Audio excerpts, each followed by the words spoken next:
you go. I think we better get Sir Ben out so we can get some of that coffee out of his system. He is, of course, acting worldly. Ladies and gentlemen, I'm thrilled he's here. It's Sir Ben Kingsley.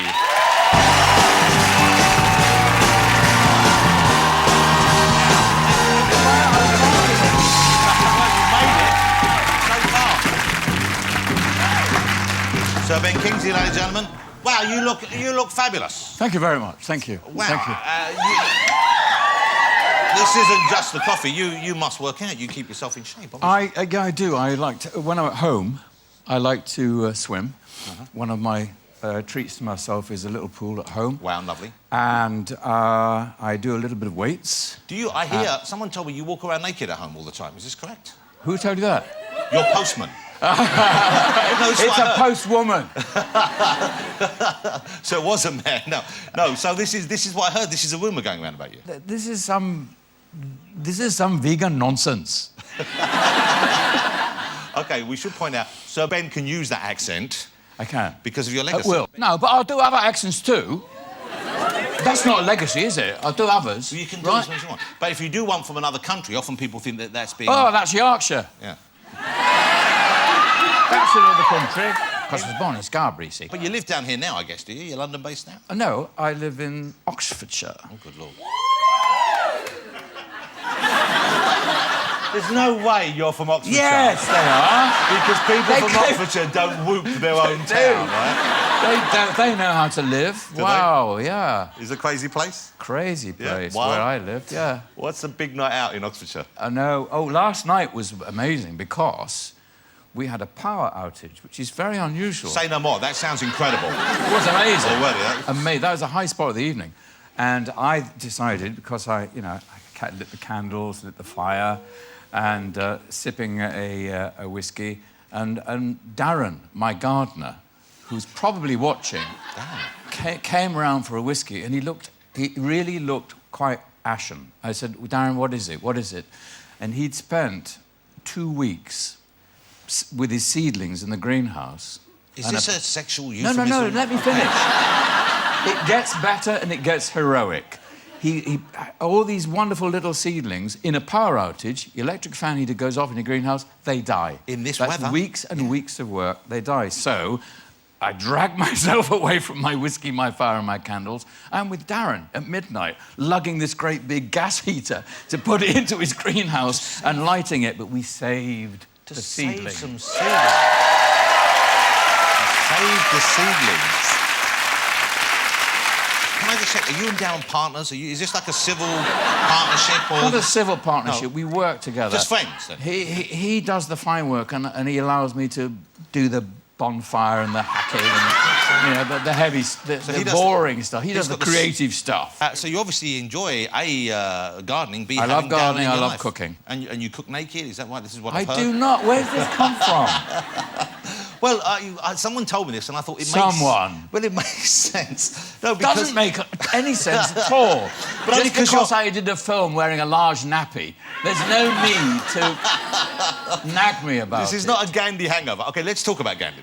Let's talk about Gandhi. Because he seems like a very nice man. And you brought it up. What an incredible performance. I hope that the younger people watching have seen this. I know all of the older people will have seen it.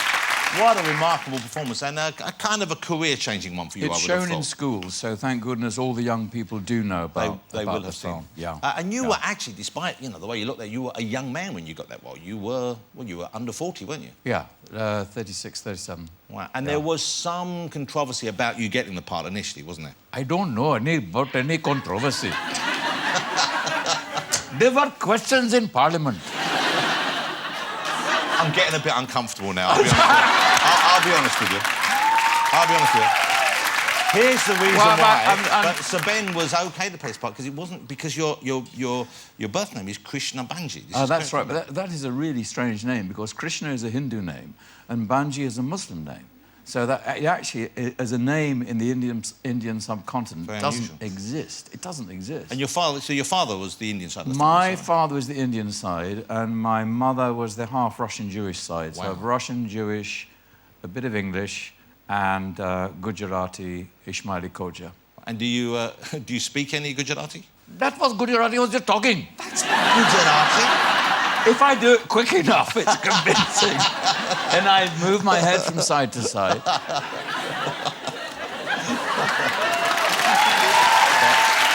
There's the fan base right there.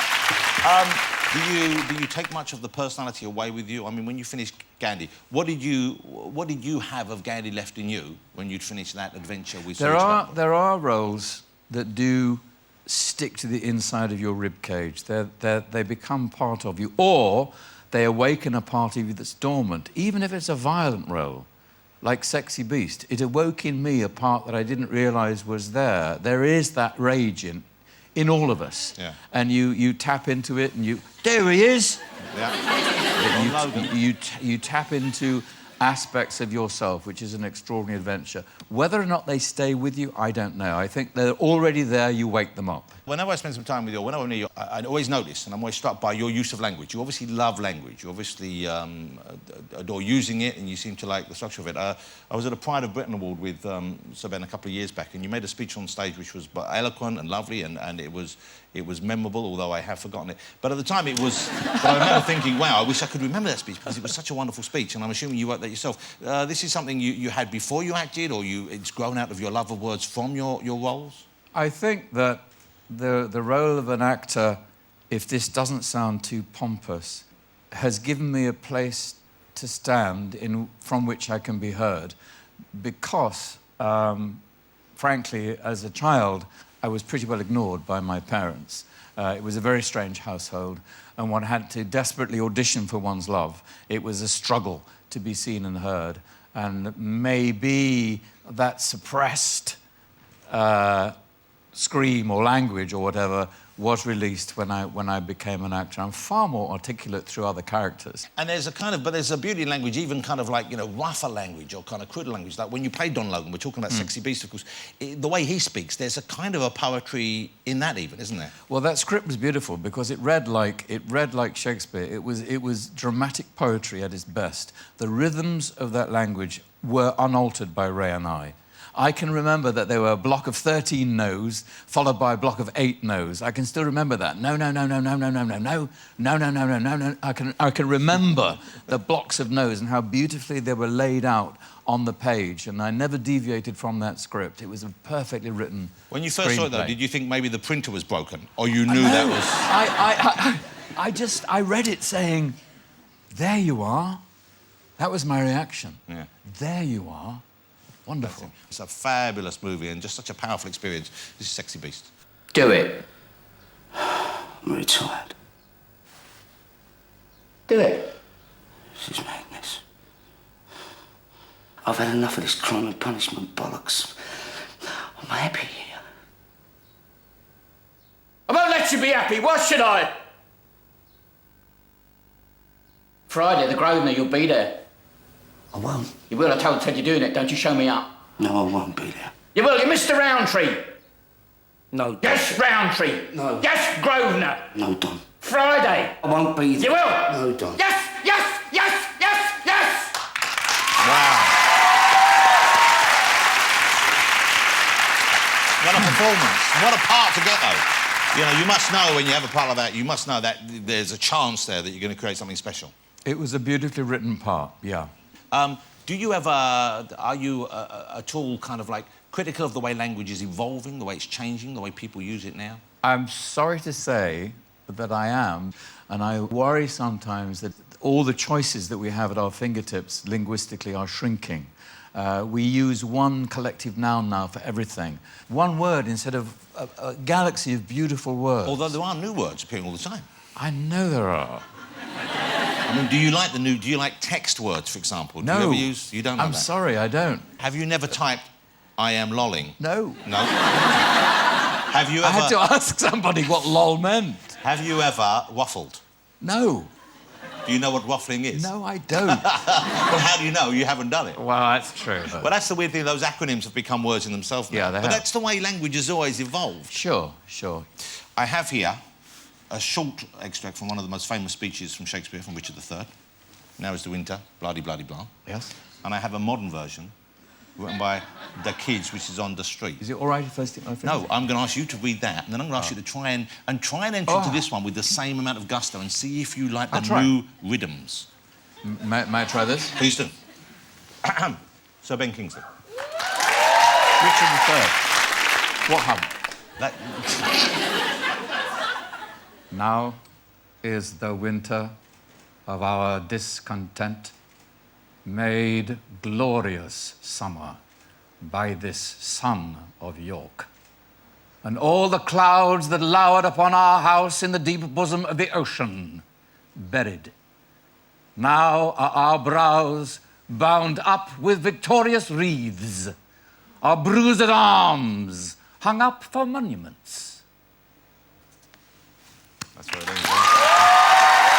Beautiful, beautiful, beautiful. If you haven't seen it, go and see that play. Okay, now this is a modern version, same sentiment, slightly with new words. See if you can get your tongue around these new words. Same speech, new writers.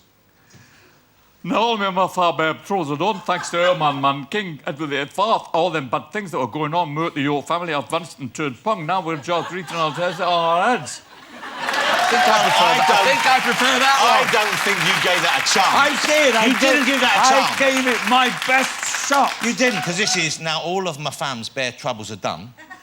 Thanks to my man, them, King Edward IV, in it, all them bad things that were going to murk the York family have vanished and turned pen. You're at home with this. Now we dance the weaves of victory on our heads. See? It's equally valid. You ruined my speech. Oh.